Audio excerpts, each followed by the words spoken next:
a medida de que vai comportamento acabamos de proceder como pretende María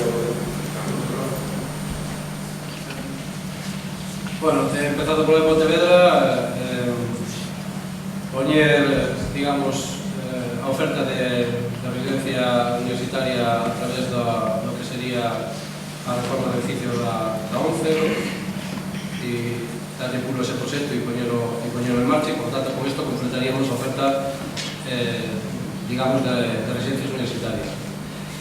Hai que lembrar aquí que para construir esas residencias universitarias que son patrimonio da universidade, ainda que os convenios queden, cando pasa o tempo, os convenios de xestión ou as empresas que os xestionen poden quedar desfasados, os convenios da Constitución posibilitaron que se construíran a coste cero para a universidade. E a universidade, como se fai non só a universidade, finalmente, ao acabar ese contrato de concesión, ten o patrimonio desa residencia. É da universidade. Isto hai que lembrar. Esta residencia aquí costou cero para a universidade. E hai que dar unha concesión a 25 anos. Sí, que queda desfasado os precios con respecto ao mercado. Traballemos, evidentemente, discutindo cada empresa a medida que podamos revisarlo e fagamos apostas e financiemos para que os precios se asusten aos precios do mercado. En Pontevedra, evidentemente, si xa temos unha concesión dun edificio, podremos facelo inteiramente público desde o principio. De todo ten o seu pro e o seu contra.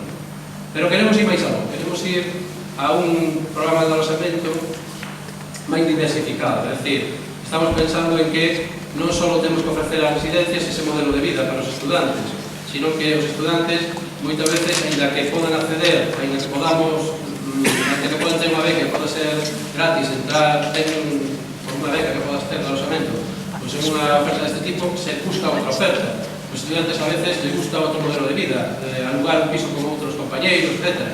Entón, nos vamos a propoñer realmente dar ese servicio, para dar cobertura dentro da institución a todo o que é oferta inmobiliaria e que dé garantías.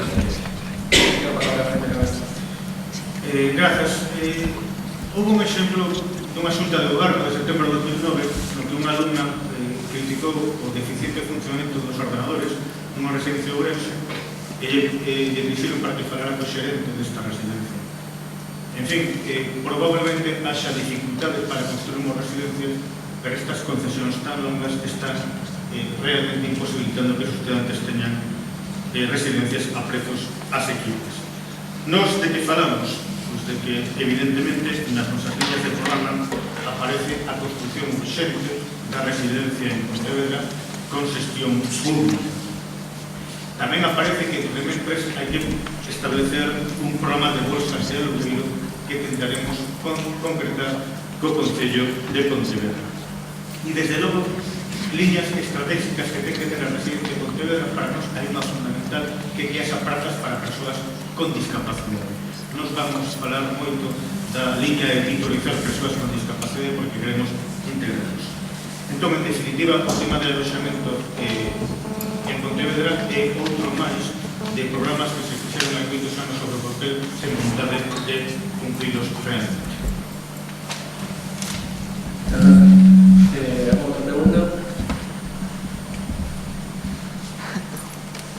A mí me gustaría saber un pouco cales máis as súas propostas acerca de a Universidade do Mar e das saídas, o problema que teñen as saídas das facultades dos licenciados de Ciencias do Mar con exposicións a la Consejería de Pesca e as dificultades que teñen para encontrar un traballo e unha cuestión mínima.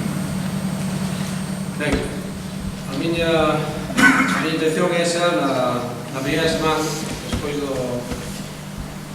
tomar posesión concertar unha entrevista con a Consellería de Pesca para arranxar de maneira inmediata o tema que ten que ver cas oposicións e o reconocimiento profesional nos concursos da Xunta de Galicia. Hai maneiras desto, estou estudiando un pouco o detalle, sabemos que as titulacións que se puseron en marcha despois do decreto 93 pois teñen falta isto de reconocimiento profesional e, sobre todo, de regulación con respecto ás capacidades profesionais. Loitaremos de unha maneira transversal para as elas, non sobre os casos beneficiados en a licenciatura de Ciencias do Mar e o futuro grado de Ciencias do Mar, senón tamén informática e outras máis que necesitan, porque son novas, pois ter ese reconocimiento profesional. Vamos a traballar en isto diante da CRUE e dende a CRUE no Ministerio, que é de quen depende. E en segundo lugar, xa, en clave máis interna, apoiarnos con os colegios profesionais e traballar, digamos, a Xunta de Galicia por ese reconocimiento, que creo que obedece que venga unha fase temporal. Con respecto ao Campus Mar, está claro que apostamos todos por él, é a nosa serie de entidade e vai abrir enormes perspectivas para estes titulados, entre outros, porque vai a ser algo moi transversal a universidade. Mar é un concepto e unha marca que buscamos no Campus de Ciencia Internacional que engloba todas as capacidades, pero onde a Universidade de Estudio de Mar ten un proceso social. Gracias. Do Campus do Mar penso que está suficientemente clara a postura unánime do colectivo da Universidade de Vigo en defensa desta marca que ten que ser Cidade do Mar como serra de moitos proxectos que van ter moitísimo éxito nesta institución. A ver, a mí me parece que, se eu non lembro mal, a primeira promoción de egresados de Ciencias do Mar debe ser no ano 96, 97, non estou certo. Digo que non vai sin tempo que teñamos sensibilidade deste problema, non vai sin tempo porque Ciencias do Mar é unha titulación que a Universidade de Vigo ten en exclusiva en Galicia. E como titulación exclusiva que ten, a mí me parece que xa vai sendo tempo de que faremos todos unánimemente de empregabilidade. Eu descoñecía hasta hai poucos datos, este dato de que non podían acceder ás escalas funcionariais da Consellería do Mar por mor deste desfase, pero quixera salientar que na segunda parte dos anos 90, na primeira dos anos 2000, houve reformas da Lei de Función Pública de Galicia a cachón. E por que non entrou en ninguna das reformas? Bueno, de verdade, a mí parece que me sei digo que noutros parámetros modesta ten capacidade de lobby a nivel galego, non?